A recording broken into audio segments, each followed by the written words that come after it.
Hello guys, myself Chand Singh, BSc medical student at Baba Farid College Deon. So today we are going to discuss Kingdom Animalia, classification of animals. It is an important topic from your chapter Diversity in Living Organism. So let's start. So student, as I told you in my previous presentation that the R.H. Whitaker divide all the living organism present on earth into 5 kingdoms. Out of these kingdoms, one kingdom is kingdom Animalia. So this kingdom include the organisms that are eukaryotic, multicellular, heterotrophs और mobile organism. इस group में जो organism आते हैं वो basically eukaryotic होते हैं, means उनमें जो न्यूक्लियस होता है, सेल्स में जो न्यूक्लियस होता है वो वेल डेवलप होता है. मल्टी सेलुलर होते हैं. Heterotrophs means they don't prepare their own food, they depend upon the autotrophs and mobile organism, उनमें जो लोकोमोशन होती है.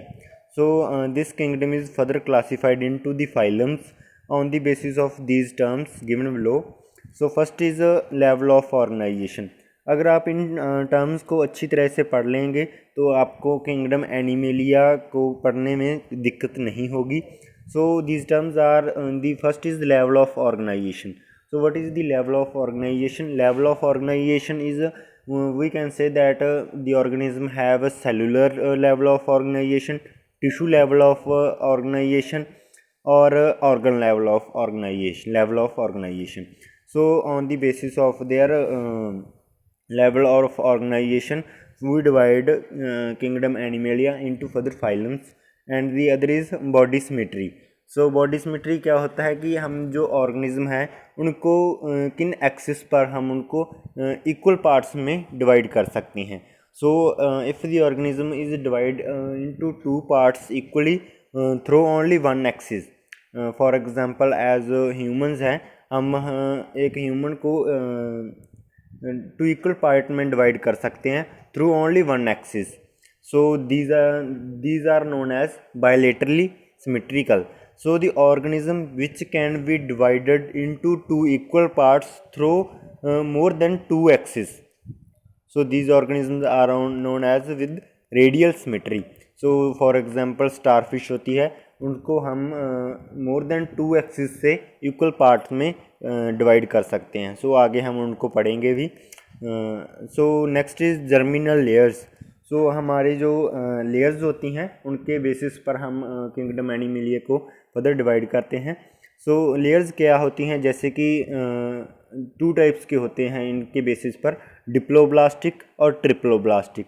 डिप्लोब्लास्टिक क्या होता है, जिनमें सिर्फ 2 ही लेयर्स होती हैं, और ट्रिप्लोब्लास्टिक जिनमें 3 लेयर्स होती हैं, जैसे कि ectoderm, mesoderm and endoderm. Ectoderm जैसे कि हमारी स्किन होती है.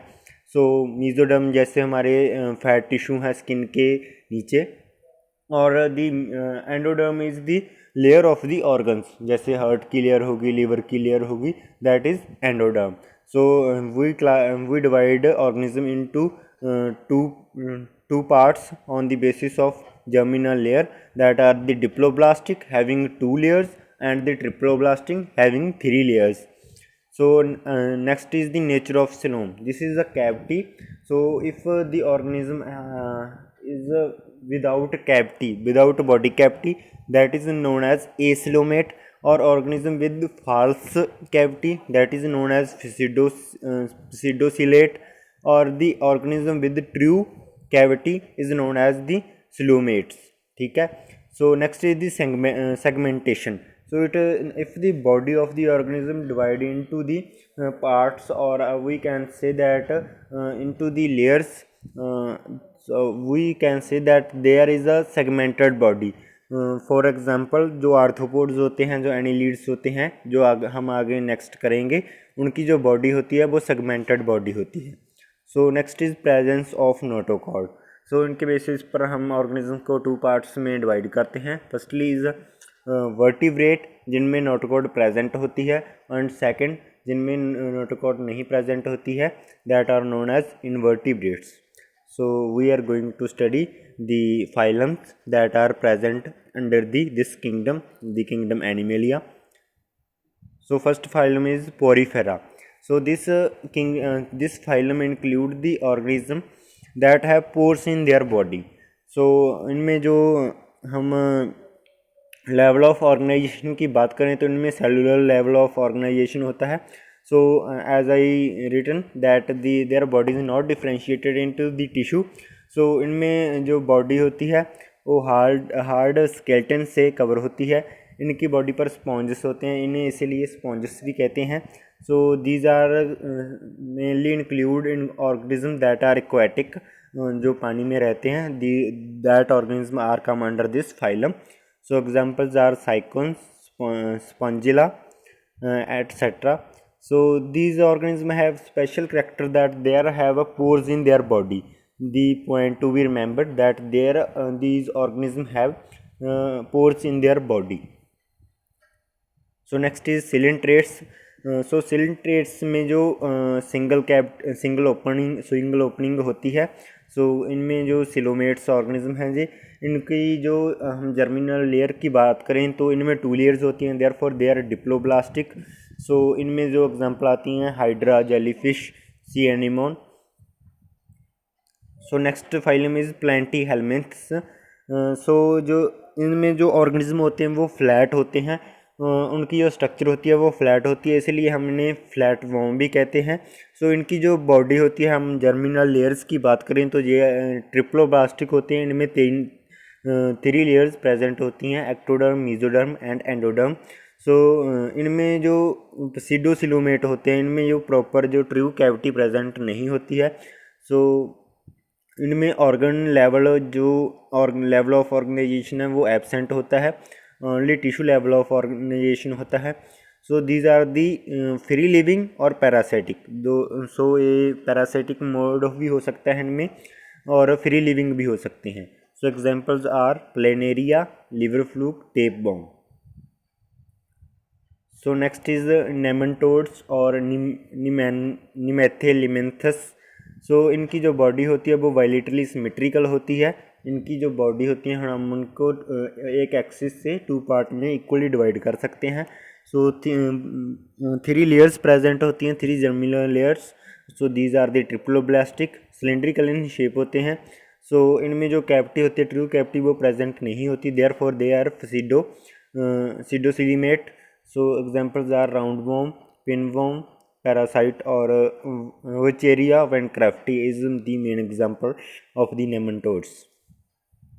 सो next is the annelid. So इनकी जो एक स्पेशल करेक्टरिस्टिक्स है कि इनकी जो बॉडी है सेगमेंटेड होती है, जैसे मैंने आपको बताया था।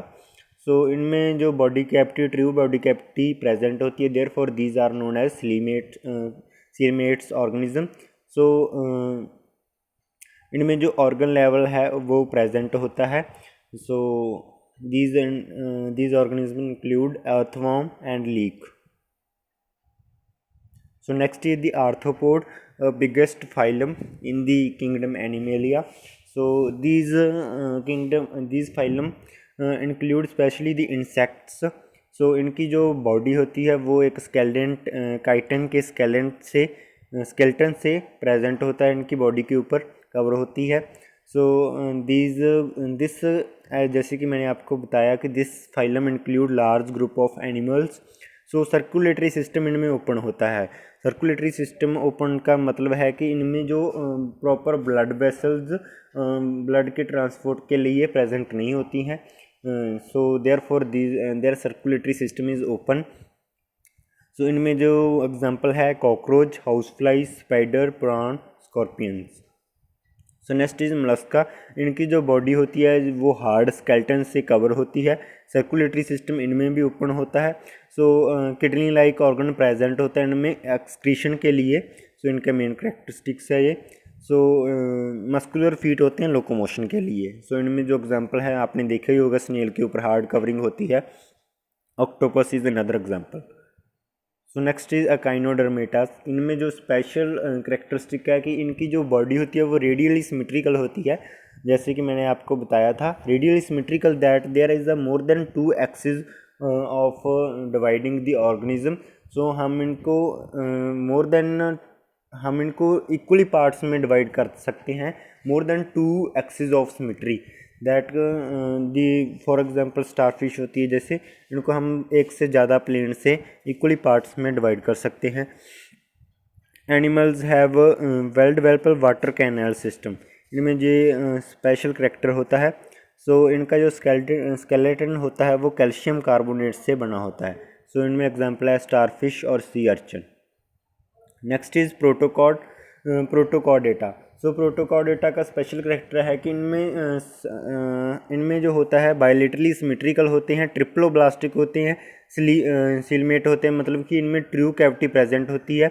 नोटोकॉर्ड प्रेजेंट होती है इनमें at some stages of life, not all the stages of life, only at the some stages of life. So there is a special character of these protochordates. So इनमें एग्जांपल्स हैं ब्लेनोग्लॉसिस, हार्डमोनिया, amphioxus. सो जैसे मैंने आपको मेरी पिछली प्रेजेंटेशन में भी बताया था कि जितनी भी क्लासिफिकेशन हो वो बेसिकली एवोल्यूशन पे बेस्ड है। सो जैसे जैसे हमारे फाइलम आगे बढ़ते जाएंगे वैसे वैसे जो ऑर्गेनिज्म है वो एडवांस होते जाएंगे और उनमें जो कम्प्लेक्सिटी बढ़ती जाएगी। So next and last is chordates और वर्टिब्रेट्स। इनमें जो notochord all stages of life present होती है। Notochord is replaced by spinal column during the embryonic stage. So इनमें जो मेन करेक्टरिस्टिक्स होते हैं वो है नोटोकॉर्ड प्रेजेंट होती है। In some organism it is replaced by spinal column, nerve cord present होती है। एनिमल्स आर ट्रिप्लोब्लास्टिक होते हैं, 3 लेयर्स प्रेजेंट होती हैं, ट्रू कैविटी प्रेजेंट होती है। और इनमें जो वाटर में जो ऑर्गेनिज्म रहते हैं उनमें गिल्स प्रेजेंट होती हैं, pair of gill pouches present होते हैं, जैसे कि एग्जांपल हम लेते हैं इनमें फिश की। So this kingdom is further classified into classes. The main classes I discuss briefly. So first we start from the fish. Fish have the pair of gills to breathe, scales, fins and on their body, and these are the cold-blooded. And next is the amphibian that live on the water and also live on the land. So these are also cold-blooded. So reptiles, इसमें जो next class है वो reptiles की हैं। इनकी body पर scales present होती हैं, एयर में ब्रीथ करते हैं, कोल्ड ब्लडेड होते हैं, यूजली ये एग्स ले करते हैं, वो ओवीपेरस होते हैं। सो next is the words, warm blooded होते हैं, हैव इनमें विंग्स होते हैं, फीदर्स होते हैं, बीक होती है, and these are also oviparous that they lay eggs, not they give birth to young ones. So next is the mammal, highly advanced organisms. So these have hair on their body, warm blooded and drink milk, and they give birth to young ones, that means they are viviparous. So warm blooded क्या होता है कि इनमें जो blood का temperature होता है और बॉडी का टेम्परेचर होता है वो चेंज नहीं होता है, वो सीजन के अकॉर्डिंग चेंज नहीं होता है। और जो वो कोल्ड ब्लडेड एनिमल्स होते हैं और ऑर्गेनिज्म होते हैं उनमें जो बॉडी का टेम्परेचर है वो सीजन के अकॉर्डिंग चेंज हो जाता है। So these are the classes that are come under the phylum chordata. So thank you students.